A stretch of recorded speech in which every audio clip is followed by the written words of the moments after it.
is it today? Right. Good afternoon. 1 o'clock, 10th of May, 2019. Welcome to the latest Singer Vielle Google Hangout. So, Neil Singer speaking. Let me just remind you that we are CPD accredited. So, if you would like to get a CPD certificate, you just have to contact us afterwards, and we will get you a CPD certificate. Next. Join our, who's making an echo? I'm going to mute you there. Hold on, Julian. Next, don't forget to sign up to our YouTube channel in order to receive early notifications of everything we're doing. Don't forget to listen to our podcast. This will be available on a podcast afterwards. So when you're wandering around looking for your next serviced office on your mobile phone with your headphones in, you can listen to our podcast. And whilst you're interviewing all your new architects, we'll come on to that in a moment. Sign up to receive our emails, on-screen notifications, a little at the bottom left hand of the singerviellesales.com corner, and you'll receive on-screen notifications of everything we're selling. Right. Now, let's introduce who we got today. We have me, Neil Singer. Right, everyone can wave now. Dale Henry. Daniel Elia. Man in Scotland. We have Graham. And here are our special guests today. We have Charlie Green of the Office Group, and we have Julian of what is dMFK.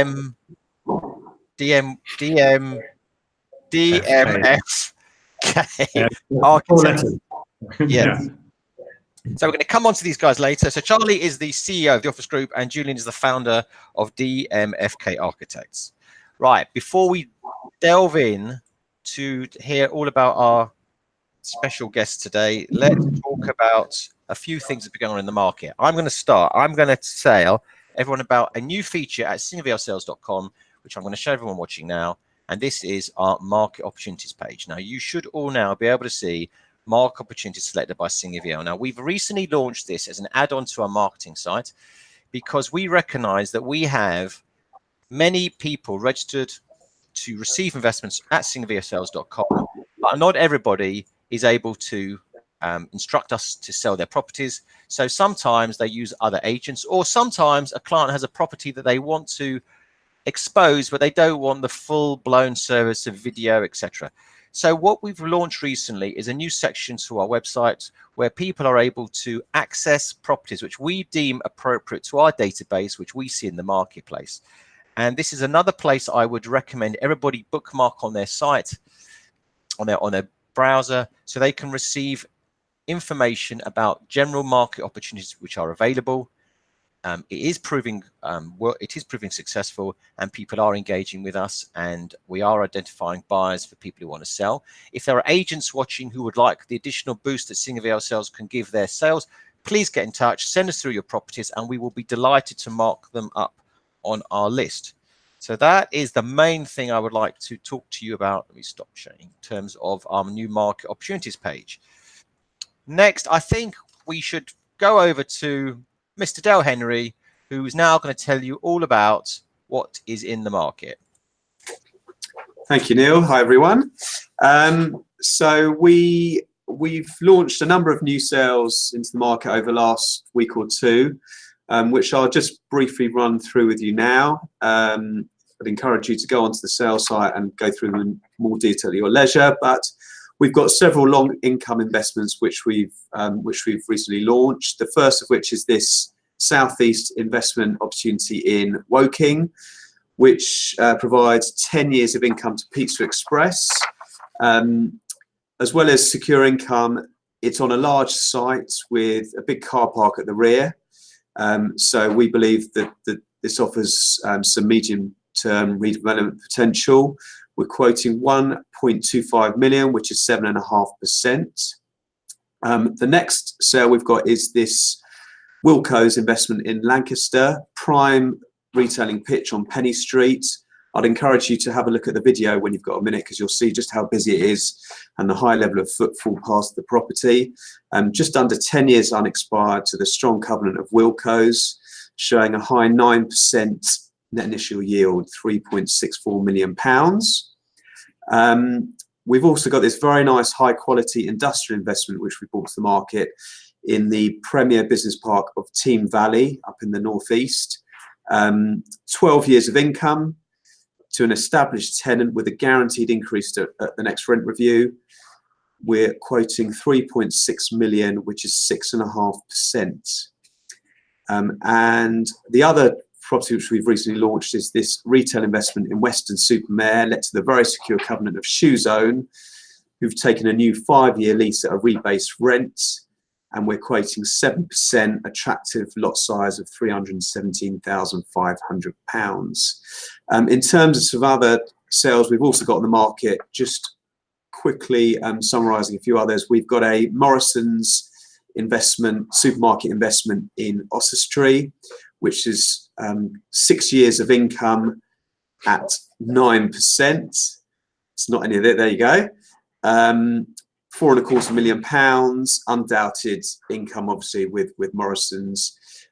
We have got a very nice retail and residential investment in Chislehurst, which some of you know is a very affluent part of the world. Ground floor shop with vacant upper parts, residential uppers, offering a development opportunity. £950,000 is the quote on this one. We have got a shop in Bicester, let to W.H. Smith's, with close to 5 years of income, where we're quoting 7%, £825,000, open to offers on that one.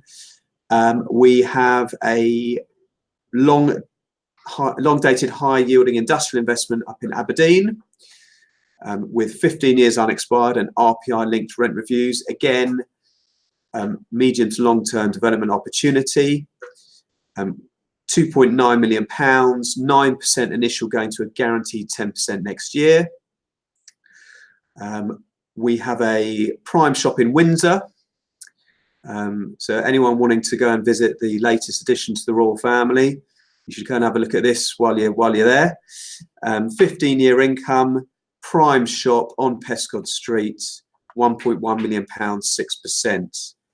I think that's about it. We have got a couple of properties under offer, an E unit in Richmond, which we've recently agreed, and we've also under offer on our quick fit investment in Walthamstow. Anyone want to talk to us on any of these sales, please do pick up the phone, get in touch with myself or one of the other guys in the team. Thank you very much, Dale Henry. Right, on to the guests. The exciting part of today's events. Right, let's first of all introduce Charlie. Now, I'm going to read Charlie's bio. Right, okay, it says here, he set up the Office Group in 2003 with Olly Olsen, and I'm going to show everyone there. This is the Office Group's website. I would highly recommend you go and have a look. I love the video, by the way. I love the video. Thanks very much. Yeah, the website's been rebuilt. Oh, I can't play it because there's the sound coming through and I can't hear myself talk. But anyway, Charlie's responsible for the growth and the real estate side of the business, identifying and acquiring new buildings and leading the delivery of the schemes. And you set up the business, I'm told, I believe, what year was it? 2003, I said, wasn't it? 2003. Yeah. And I have to say, as a user of the Office Groups, which I'm happy to tell everybody, it is fantastic, Charlie. And I'm not just saying that because you're sitting there. I actually love it. I love it. Thank you very much. We love it, don't we, everyone? We love it. We love it. Julian, here we go. Julian, who I know very well. Let me show everyone Julian's business. Here it is. And Julian started dMFK in 2000, and they've now got 30 architects. And the reason we've got Julian sitting alongside Charlie is because Julian has helped Charlie develop Office Group buildings. And I think you said, I think I'm right in saying you designed the first one. Is that correct? Was that correct? Yeah, we designed the first one. And Charlie and I were talking about it long before then, other things, because we've done another similar building before then. I'll talk about in a bit. And we did the one you're in, Wimpole Street. And 3 at the moment. I think we've done 9. We're on the 9th one. As you bring it up, right? You couldn't put some sofas on the first floor, could you? Actually, Are you asking Julian? Or are you asking Oh, me? I don't Yeah. care. Yeah, thank you very much. That's on the record. How many do you want? How many do you want? Good. Just the two. Just the two. Right, on the record. That's good. Thank you. And make sure. Do me a favour. Make sure all your recruitment agents don't sit on them all day long, will you? Because otherwise, there's nowhere to sit. Right. Let's talk about the office group, Charlie. Guys, everyone, feel free to throw in a question. Anyone watching, if you want to throw in a question, just send it to us on the link, and we'll raise it with the guys. I thought it would be nice if you just gave us the background on the office group, how you got the idea, how you got to where you've got to, etc. Okay, I'll keep it fairly brief. So I'm a Chartered Surveyor, qualified at Conrad Ripplatt, Sinclair Goldsmith, for those of you who remember that. And then I went to work for MWB Group, and MWB set up a serviced office part of their business, which was essentially to mimic Regis and just copy that offer then, which was back in the day quite a corporate offer. And to cut a long story short, we looked at, and Olly also worked at MWB as well. He was on the operations and revenue side, I was on the property side. And essentially we were looking at trying to grow that business, and we couldn't quite get our heads around the offer because we didn't like it. And we thought, if we didn't like it, did others like it? And surely there was a better way of doing it.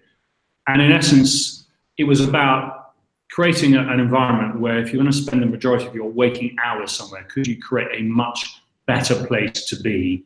And that was therefore taking inspiration from hotels, restaurants, bars, private members clubs, and just looking to approach it in a very, very different way. So we were essentially creating serviced offices, but doing it in a much more, I think, a much more connected way that really started to understand what consumers of space wanted as opposed to what providers of space wanted to do. So we really, if you were to ask me when we set up the business why we were different from everybody else, it was really because of design. And actually, if you ask me today why we're different to everybody else in a much more competitive environment, I would say probably it's down to design as a key part of who we are and what we do. And there are lots of layers then that you have to put on top of that. But that's why we started it, because we saw something that we didn't want to work in, the two young guys, and what did we want to work in, and we essentially created that. And we started with a pub, a converted pub, which was the building that Julian created for us. And that was 5,500 square feet. And right now, today, we have 47 buildings with 1.8 million square feet. And about 18,000 people working through the buildings today. We're under construction with 10 projects, and therefore we'll have about 25,000 people working through the buildings. In the first building we did with Julian, there were 70 people. Wow. Yeah. Very interesting. I've got a point I'll make, but I'll make it in a moment. Julian, can I ask you, so when Charlie came to you talking about his idea, I take it was the first time you'd also designed a serviced office? No. I'm glad I got that right. Okay. No, I sent you an email. I completely forgot to send it this morning. We had been talking to Charlie. I've known Charlie for years, and we've been talking to him about some other things we've been doing. We were working for a company called Sapcoat, and we did a building over in Chiswick called Power Road Studios, which has since been, I think Helical just refurbished it. But that was we were a tiny little practice, and it was 100,000 square foot, and I took Charlie down there to look at it. And it was the beginnings of, I guess, a co-working building. That was before 2000, I think. We went to look at that. And it had a restaurant, it had breakout space, and I think I sent you a picture, but the first time I ever saw someone using Wi-Fi, I didn't know what that was, but the fact that someone could sit in the cafe on a laptop was great. And that suddenly made you realise that it's possible for people to be occupying their office space and also the common space as well. Yeah. We had done that, and also the guy Ashley Nicholson from Sapcoat, who since went on to do Paintworks in Bristol, had this idea of doing quite a sort of integrated It wasn't just workspace, it was live space, it was retail, it was bars and everything. And he's subsequently done such a thing in Bristol, but nothing's really happened like that in London. Anyway, so that's how we got chatting to Charlie. We've been talking about it for quite a long time. And Charlie had been talking about a similar sort of thing. I think we've been a bit limited. But were they still doing the same? Was it still a cool type environment? Because if you go back 10 years, when you talk to people about serviced offices, well, maybe more than 10 years, but people used to talk about serviced offices and they would say, you'd think of Regis, and not being rude to Regis, it was very brown, wasn't it? It was very brown. And it was a bit boxy. There wasn't a cool area as such. And so the market was, people used to think you went to serviced offices originally because you couldn't afford to take a lease yourself. Whereas it's completely changed, isn't it? I mean, now it's the place to be. Well, we want to design cool things, and Power Road, the one that we did, was cool, right? Very cool. It was a really nice place. It was completely design led, and it was quite rough and ready and cheap. And I think that my first experience of being depressed by an environment, or two places. One is crap offices with some suspended ceilings and not being able to open the window and just like being rammed into a horrible space, and that's one thing. And the other thing was Brent Cross, and those things have really sort of informed my sort of desire to try and make workspace or home space or anything like that just inspiring, a place where you have got opportunity to meet other people and where you can get out of that bland tabular ceiling kind of environment. So we're totally from that background, and then when Charlie wanted to do it, we were totally behind it.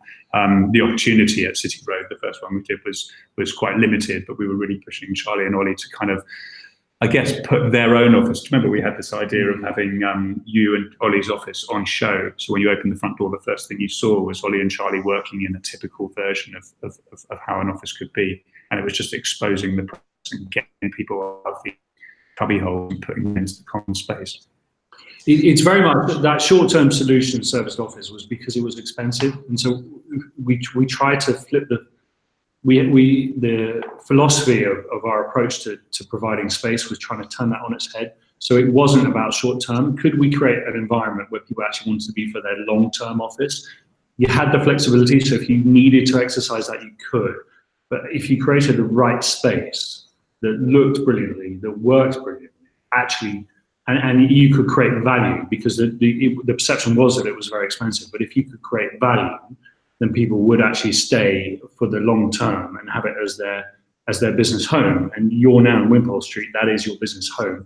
Yeah. I'm being slightly presumptuous, hoping that you're not thinking about moving. But hopefully it's that good, and the price allows you to have value from that space. And it's not just about the office that you rent from us, it's about the entire building that is at your disposal. And all of those things are informing how we create this building that is about challenging the traditional form of lease, actually. So that when we set out, we didn't want to challenge Regis necessarily. We didn't want to challenge all of these serviced office operators. We wanted to challenge the office sector. And could we pull people, yes, from the serviced office? Could we pull people from the traditional leases as well? And when we started, we were typically attracting much smaller businesses and startups, and then as the industry's grown and the sector's grown, that's changed. I'll tell you my own experience, actually. You might find it interesting. First of all, one often gets someone saying, "Oh, why are you in serviced offices? It's so expensive." I get it all the time, right? And I say, "It's not." I'm not. And again, I'm not just saying this because I'm sitting in your building. I say it's not. I said you're forgetting. You can't look at it on the basis of per square foot of the room you're in. Yeah. You look at the whole building, and if you look at the whole building, your actual annual occupational cost is no different to being in a traditional, 5-year leased suite. So that's the first thing. The second thing is that I find is that actually, if you're, and I went to this is really where the office market has gone. If you go to the new Schroders building in the city, have you been to it at all? Have you been to the new Schroders building? It's unbelievable. Yes, I have, yeah. Have you seen London Wall Place? Yeah, it's unbelievable. They've got a whole, the people who are watching and listening, they have a whole floor of restaurants, gym, concierge. It's incredible. So if you're offered a job at Legal & General round the corner or at Schroders, and Legal & General's building is an old building, let's say, assuming it is, anyone watching a lecture, assuming it's an old building, just as an example, you're going to take the job at Schroders, aren't you? So I actually think that what the serviced office market does, it's a very young, vibrant field to where we occupy. And if you want to get staff, they don't want to be in, as you say, they don't want to be in some dated suites. They want to be in a nice area. The whole environment, when we were young, all we all wanted was a phone and a desk. Today, my impression of 20-year-olds and upwards is actually that it's not about a phone and a desk. They want a nice working environment. And I think that my own experience of being in the serviced office is it does provide that, actually, I have to say. Yeah, and it is not a generational thing, right? This is affecting everybody. Everybody wants a better experience in the workplace. And it is the one sector that is playing catch up or has fallen behind all the other sectors. So whether you're looking at hotels or restaurants or people's homes and residential development, actually the office world, where we spend the majority of our time, is playing catch up on the design element, and that design being what it looks like, of course, but what you put in there as well. So the point about the value and you having the whole building is really key. Traditionally, small business of 20 people would have taken an office where they'd have maybe a receptionist, they'd have to put in the kitchen, they'd have a breakout space, they'd have a meeting room or two, and then they'd have their desks. And what we're saying to the companies is just take your desks in your room, take less space. So you're paying more per square foot, sure, but actually your end cost is the same because you're taking less space. And then we provide everything else for you. So, and I think, as we've worked together and our business has evolved, it's amazing to see how much more generous we have to be in order to satisfy that demand. And the quality, if you look at the quality of the finishes and how we've changed over the years, that's significant too, because we're having to respond and anticipate what people's demands are from their space. I think also as a small business, it's normally the realm of big companies that can provide all that backup you're saying Schroders can provide. So if you're a business of the same size of whatever 30 people, I can't provide all of the stuff that is communal. So it offers small business the opportunity to feel part of something greater. That's sort of before you even take into account the network that you guys provide. But to operate out of a small business sometimes would be felt to be a bit kind of you're kind of squirreled away in a little room somewhere, and service offices allows you to be part of something greater. Yeah, we sort of, I would say that we learned an awful lot from the new corporates, the Googles and Facebooks of this world. If you go to the West Coast or New York and you look at their office space, you look at what they're doing. So Facebook in Palo Alto attract a lot of people working from San Francisco City and commute them over there, which is over an hour.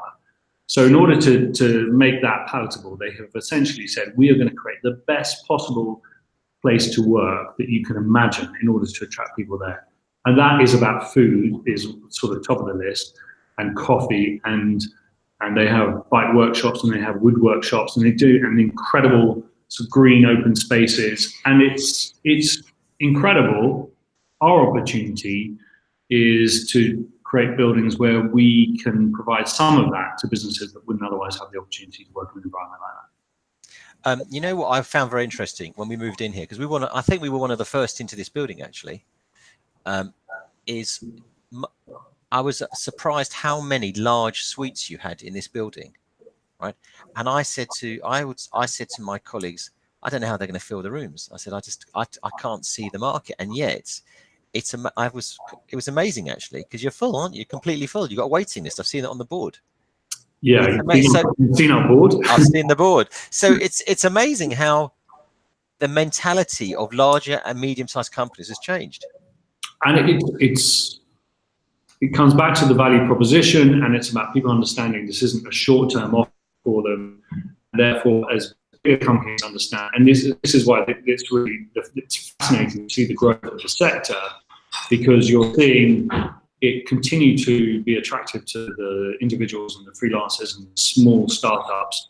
It's possibly the biggest audience we have is the scale-up companies, those companies that are sort of looking to grow, typically up to 50 people. And then you've got the enterprise demand, which is coming now, and you're looking at big corporates who are saying, well, I'm going to reduce my core space, which has a real economic benefit to me, and I'm going to use and bolt on flex space as and when I need to. But we typically don't do deals for longer than 12 months, but the larger occupiers are coming to us and saying, we need it for 2 years, 3 years, 5 years.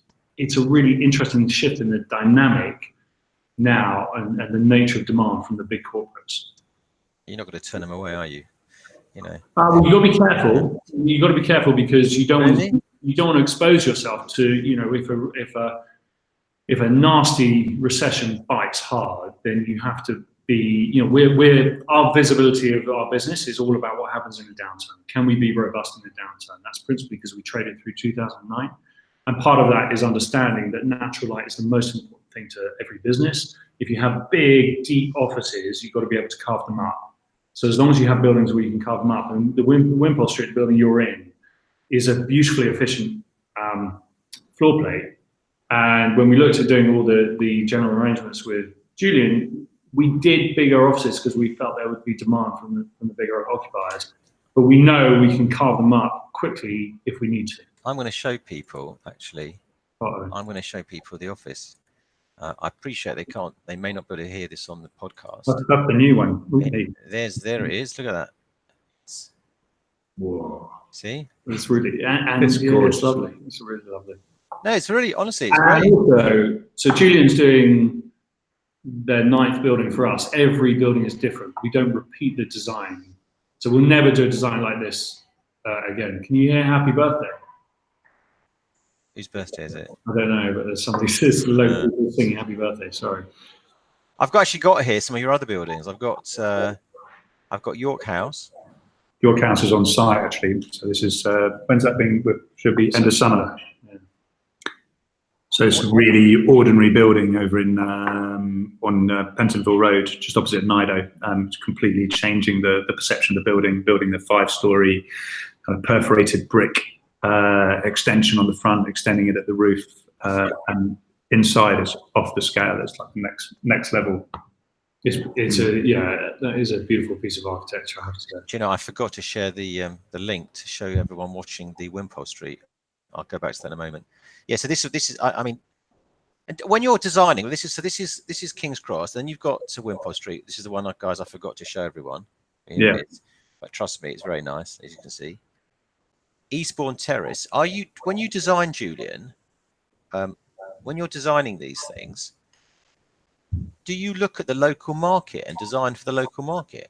Well, there was a bit of that with Wimpole Street. Charlie said, I want this one because we'd previously done stuff that was a bit edgier and a bit rougher, a bit more exposed services, and Wimpole Street was a slightly more grown-up building. It was a bit more West End. So yeah, we tried to make it a bit smarter and a sort of cleaner fit out.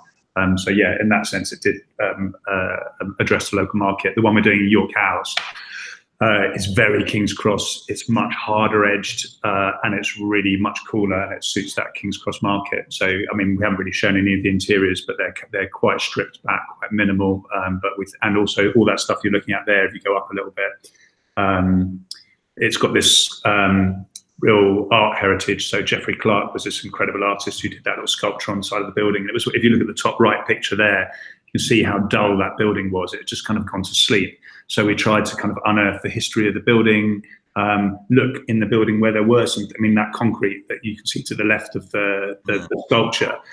There's a sort of thing you'd walk past most days, but you realise, you know, to do that is a lot of effort. So we tried to look at where the architect had actually put a lot of effort into that building, get Geoffrey Clark involved, and then try to sort of develop that into a look for the building. So the interior's got a real 20th century British art inspiration, but also just trying to be original as well. So that stuff, and if you look at what you've got there, this was a very dark engineering brick building, was really closed, and the office group were all about being open and permeable. So we came up with this idea of building this brick skin on the front where we kind of opened it up and still using brick. So we're trying to respect the original building, but come up with something which is completely permeable and transparent to give the building a new lease of life. So it's just much more permeable. It's built now that you can walk past, but we walked past late at night one night recently, and all the lights on. It's just going to be like nothing else. So yeah, it's hopefully very local, very respectful of the original buildings, which all our projects try to be.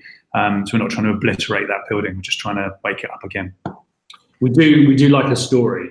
Every building for us has to have a story. It has to be true to the building, real and authentic. And if we can find that, I think it makes the design much more plausible, and there's something about it that resonates with occupiers, even if they're not really thinking about it or they don't recognise it. But it does come across in the design. So the one you're looking at there, Neil, there was one of two, that and Eastbourne Terrace, were both Grade 1 listed railway structures. After Charlie, you did the deal with Lloyd and suddenly a lot more railway transports. Well, we have a joint venture with Network Rail, so we take all of their office space in mainline stations if they're not using it. But that had a single corridor in it. If you look at the plans, so slightly higher up, there was literally a 100 metres long single corridor, which was pretty relentless and brutal, and that would be my idea of the most depressing place on earth.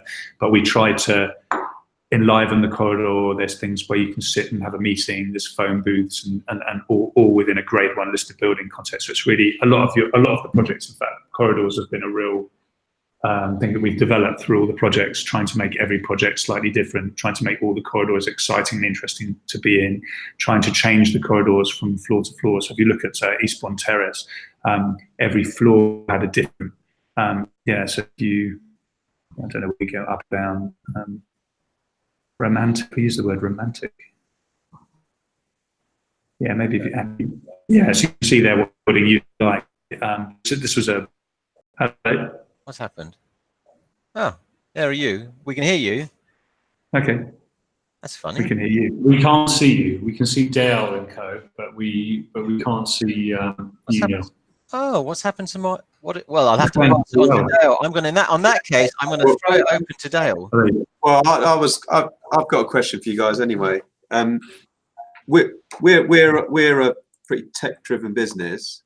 I just wondered, are you guys having to adapt technology into your business, particularly I thought just to sort of capture information about your tenants to better understand their behaviours and how people use the workspace? I mean, for example, I read about a platform, I don't know if you know, called We Are Savvy, which allows landlords to analyse and react to sort of occupied changes within the building. So I think it collects data such as occupational density, number of visitors, access used, etc. So is data quite key to you to sort of improving your building's efficiency, or? So the data we're collecting is pretty vast. I think the challenge for us is to understand how do we interpret that and use it in the right way that's truly actually going to be a benefit to the business. But as an example, that behavioural analysis, we don't have sensors necessarily on who is coming into our buildings and how long they're staying for and what they're doing, where they are in the building and how long they're spending in the toilet. That kind of thing doesn't really appeal to us. But actually, can we understand what are the days when meeting rooms are being used most? What are the hours? How can we look at that, and how do we drive revenue by looking at our dynamic pricing, that sort of thing? I think the biggest impact we're going to see as a business on data and then understanding how people are using the space is then the sustainability piece. How can we create better management of our buildings to make sure that actually with the mechanical and electrical installations, we are running those on absolutely the best efficiency we can? Because historically, we know all of our fan call units get left on over a weekend, and we have to change that, and we are changing that now.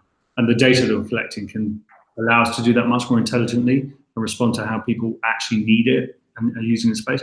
That should have, obviously, the environmental benefit as well as the economic benefit for us.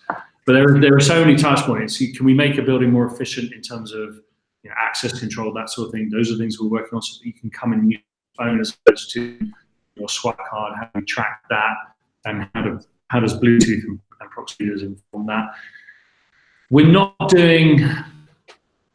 really intuitive on design. So what we're not doing is taking that information necessarily. We can design meeting rooms and get the optimum meeting room size, and we know which meeting rooms are more popular than others, so we can do that.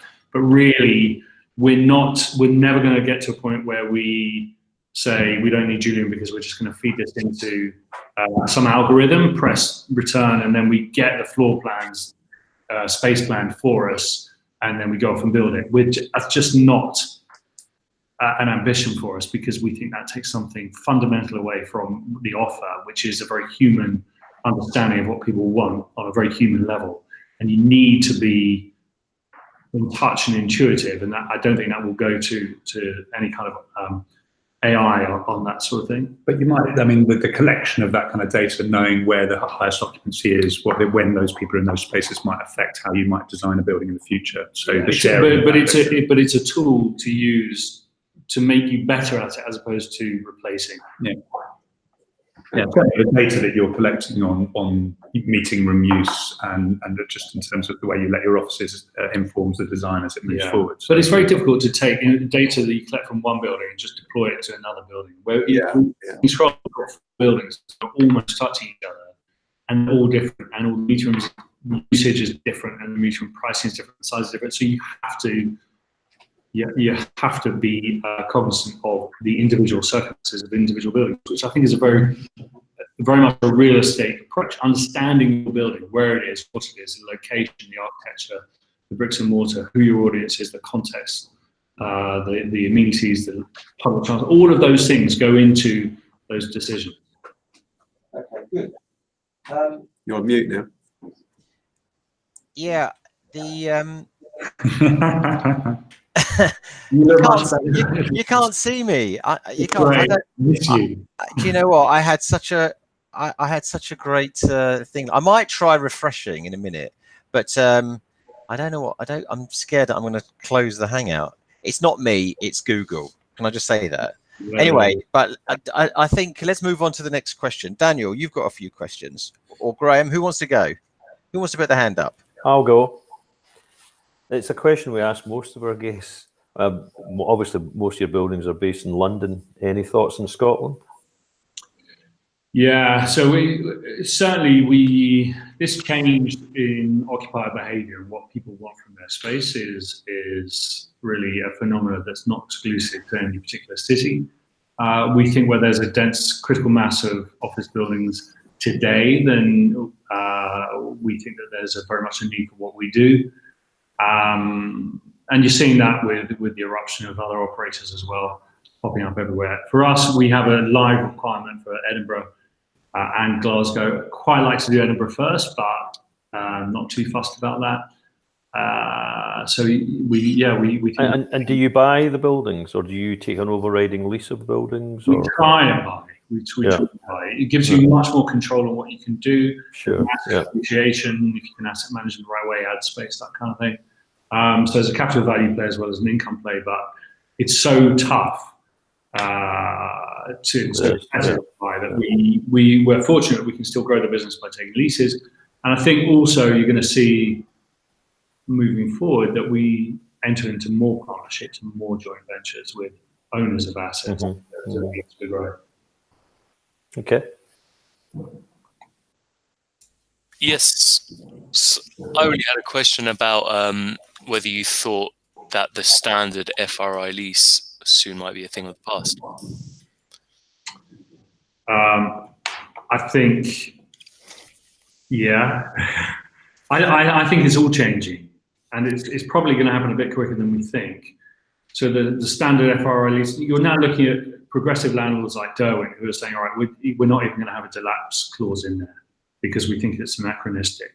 If the need for flexibility, which is being driven by the occupiers, is so great, then actually, and if you just break it down as a contract, it's just completely at odds with how businesses operate today and the agility that people need. That's flexibility in 10-year, 15-year leases with 5-yearly upward-only rent reviews. It's a nonsense, really, for people to lock into that kind of contract.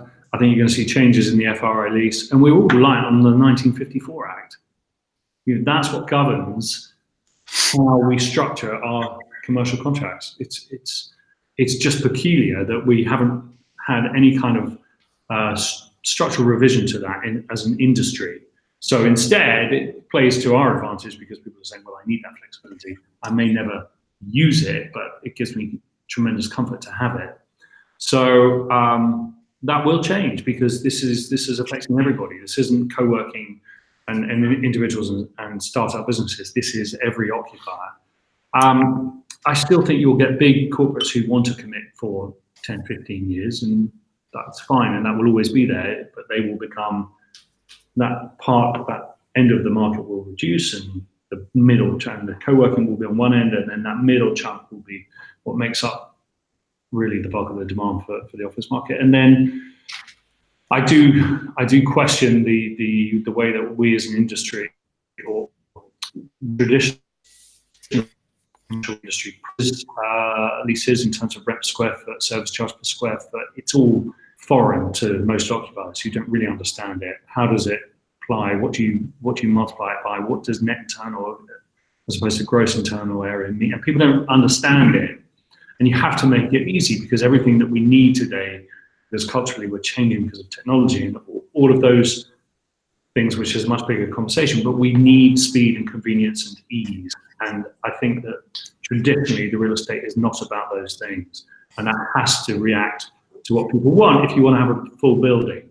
So as a business, if a business is looking to occupy space, they want to understand what their cost is per month, not what my rate per square foot is, and I have to pay that every quarter. And how do you calculate service charge, and who pays for that, and what? It's I think it is anachronistic, so it has to change. Well, you can't hear me, can you? You can't see me, but you can. Can't hear. Actually, I can't hear you now, Neil. Daniel, oh, sorry. Hear me now? Yeah, I hear you now. Yeah, sorry. I don't know why my microphone's. My camera's gone.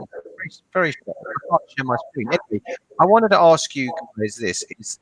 Julian, this is really directed at you. How do you keep abreast of technology requirements when you're designing your serviced offices, given that tech is so important these days? Well, we're kind of pretty much led by our client. Actually, we don't. I mean, most of the tech in the buildings comes from their requirements. And probably you're better to answer that question. Yeah, I think there are so many touch points, whether it's the AV to how what prox readers we're putting into buildings in terms of access control, to bringing fat fiber for connectivity. There are so many things, but it's such a fundamental tech, and this is the main driver for the change in occupier behaviour, and you have to respond to it. So your buildings have to respond to it. I think that if you're familiar with Wired Score, it's a brilliant benchmark for businesses to be able to measure against, and it just demonstrates the connectivity of a building, and that owners of assets are understanding that when they go to market, this is something that, in the same way that you've got to have a BREEAM and now wellness, that the connectivity is something that has to be communicated as a means of almost marketing, because it's expected and demanded by the occupier. Okay, good. That's it. Because we're quite into tech, as you know. Right. So, anything else from the team? Anything? I've always got more questions, but if anyone wants to ask a question online, do shout. I don't think anything has come through yet. Can I change subject slightly? Is this the surprise? No. How can you say such a thing? Not at all. Charlie. Yeah. So I gather I did read on your bio that you're into Peloton interactive. Is that right? Is that the spinning thing? Is that on my bio? Yeah. That's why I don't tell anybody that. But it's fine, talk about it. I can assure you, I've not been following you. It It was online. It definitely was online. Do you know, Peloton are a really big client of ours, actually. They've just moved from one building, your building, on the east side. They're moving to another building. And, sorry. So that's how I got to know about them. It's a phenomenal, it's an incredible business. If anybody listens to the How I Built This podcast, the John Foley, who's the founder of Peloton, has done a recent one, and it's an amazing story of adversity and persistence and success. And it's a business that is now valued at $4 billion. And if they IPO, they think it might even push to $8 billion. And this is all because he had the idea of how do you create this comes back really to the time issue and convenience, right? So Peloton, you have a bike in your home and you can go on it whenever you want to, and it's very clever how they've done it, and you download the classes and you can do it live or you can do a recorded class, and it's competitive and brilliant business, isn't it? Actually, it's very clever. Amazing business. And so, and Julian, so that's how you keep fit. Julian, how do you keep fit, Julian? You know, I try to swim as much as I possibly can. Yeah, loads of swimming. We did meet at swimming. And how's that going at the moment? Not great. I'm definitely in the other side of the pool to you. Is he a better swimmer than you? By some margin. Really? Yeah, and I get laughed at. No. How do you hear that in the swimming pool? You have to meet Paul Dillon, the swimming teacher. He cheers. I'm all right, actually. The butterfly is where it all goes wrong. But yeah, I do that and I love it. And I like going to Highgate Ponds, which you don't like. Yeah, it's a great shame. You know what? I have to tell you something. This is a great shame because I don't know. It's actually not my camera. It is actually the good. Let me just see if I can share my screen a minute. Hold on. I don't think I can. Is it a picture of Julian in his? I still can't share. You can't see anything, can you? No. Oh, that's such a shame. Are you not in the office with Dale? Can they not get a page machine? You know what? It's such a shame because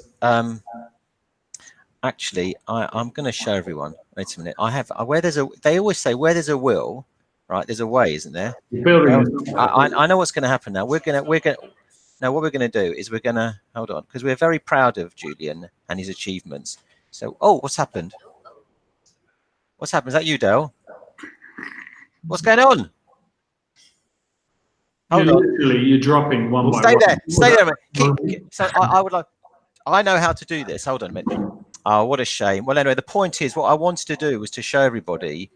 Here we go. I'm going to, right, hold on a minute. Right. Go and shove that in front of Dale's camera. There we go.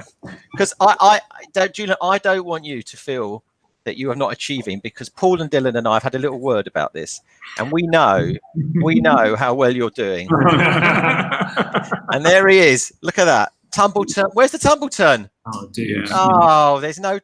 I saved them. There's no tumble turn. Oh well, never mind. Anyway, if anybody wants to get a special copy of that video, you just have to let us know, and it will be available online. I might post it later. It's not great, is it? No, it's good. It's good. I thought it was very. I thought no. Don't honestly. Don't knock it. Don't knock it. All right. Anyway, guys. You too. You're that's your world as well. You love swimming. How long have you been doing it? I've been doing it 10 years. Actually, a bit longer than 10 years. And the reason I did it, I don't mind saying, is because I was on holiday with a friend of mine, and he beat me in a race, and I was so cheesed off that's when I went to meet Paul Dillon. I said, right, I need to learn how to swim. Mm-hmm. And then a year later, we had a rematch, and I won. I was so determined for a year to beat him. It's a very, very good and elegant sport for the older man. Yeah, I was younger then. Okay, guys, look, I think we've taken up enough of your time. I think it's really interesting. Oh, there's one last question for you, Charlie, actually. I did want to ask. What was the background to the Blackstone deal? Were you looking for a partner? Yeah, so it was Olly's call, really.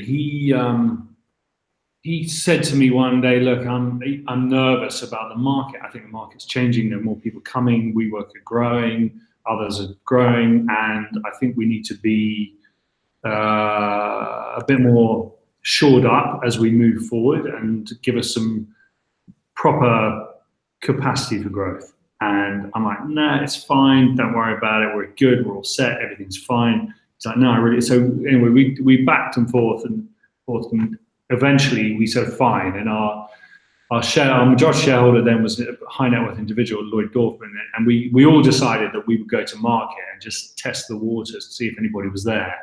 We appointed Rothschilds. We went through a process, and we ended up having a competitive bid situation. And Blackstone were the successful bidder. But when we first met them, I have to say that we sort of pinched ourselves a bit and thought, God, if we get Blackstone, because they're such an outstanding organisation, very, very, very smart. And I think They have been looking to break into the sector for a while. We've got on very well with them, and they're the largest investor in real estate globally. And that gives us, in what is a tremendously competitive arena right now, I think you have to have more rigor and be better at what you do and be sharper, and they push us in that respect, and it's what we needed and what we wanted, and they have the ability to scale us up. They have the ability to be smart in how they advise us, mentor us. Ollie and I have always been very disciplined about how we grow the business, because we're level buildings. If we get the right buildings, then we'll be okay, whatever the economic weather. And they share that philosophy, and that it really is one of the reasons why we went with them. And we enjoy working with them very much. They're fun. So that's the background to it. And what car did you buy after the deal? I had drive the same car.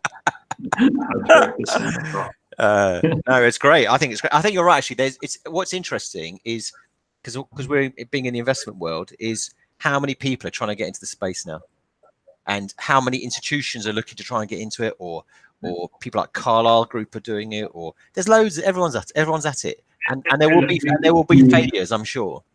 Yeah, there will be. So you've got everybody coming at it, from private equity to kind of Silicon Valley disruptors, whatever that means, to institutions, REITs. What's actually going to happen? It's not about everybody coming in to do what we do and copy that, and it's just a blurring of the lines. And you're going to have traditional owners of assets who just understand that they have to engage with the occupier in a very different way. But they have to work with talented architects and designers to create space that is actually what people want, so that they're responding to occupiers as opposed to creating something in their own ego or what they want to do, which actually is completely irrelevant to what most people are demanding today. And that it comes in flexibility, yes, it comes in design, and it comes into a level of engagement with the occupier. It's no longer going to be, I think, working through third-party professionals who are going to be your barrier to your occupier, to your tenant. You're going to have to talk to them directly, because they want that level of engagement. Yeah. So my friend, and so everybody's kind of inching towards each other. Ultimately, of course, it all ends up being a much better user experience for the users of the space, and that's a good thing. I think I'd echo that. I mean, I think if you look at the Dorringtons and the Derwents of this world, they're all even the traditional sort of Cat A and Shell and Core type designers, but now they're introducing more elements learned from this world into their designs. So we're doing some very interesting project for Dorrington at the moment, which has got a restaurant, really full-on restaurants in it, various other bits of additional facilities for what will be traditional occupiers. And also just in other sectors. So we're doing a big project for the Royal Opera House at the moment, where we're looking at trying to optimise their workspace and learning lessons from this kind of world. So it's affecting just traditional occupiers as well. So and I think all being much more design focused, and also trying to work more collaboratively and to introduce more community into their office buildings, and it's what people want. Can I ask Julian, given that we've got just a couple of minutes left, moving away from serviced offices, what I would say first of all to the audience, if anybody would like an introduction to the office group or to Charlie, please let us know. We'd be more than delighted to introduce you and help people along. And if Charlie and his colleagues have got space for you, great. Or if you've got a building he wants to rent to him, again, we'll put you in touch, all for free. So let us know. We're always happy to help. But Julian, on the architectural side, again, if you're looking for an architect, I can introduce you and a great swimmer. I can introduce you to Julian any time of the day. Julian, do you want to tell our audience? We've got obviously a clear idea of the work you do with the office group, but the other areas you work in, and just so people are aware. Well, we say we do community buildings that have because we do a lot of other things, local synagogues, doing loads of work with organisations, like I said, like the Royal House and the Tate. And we say we do commercial buildings that have community values. That's where people want to do buildings that have a soul. So we're really, really good in anything to do with sort of enlivening existing buildings, really good at heritage, but it's mainly about just introducing community and a real sense of life into buildings. So we're up for anything, but we're also doing quite a lot of housing at the moment. We're doing a lot of big house building projects, 4 projects on for Barratt London at the moment. So any big housing projects we're interested in, but it's just about buildings and spaces that have got soul, and we're trying to make places where people enjoy and don't get depressed by their environment. They're inspired by it. Okay, good.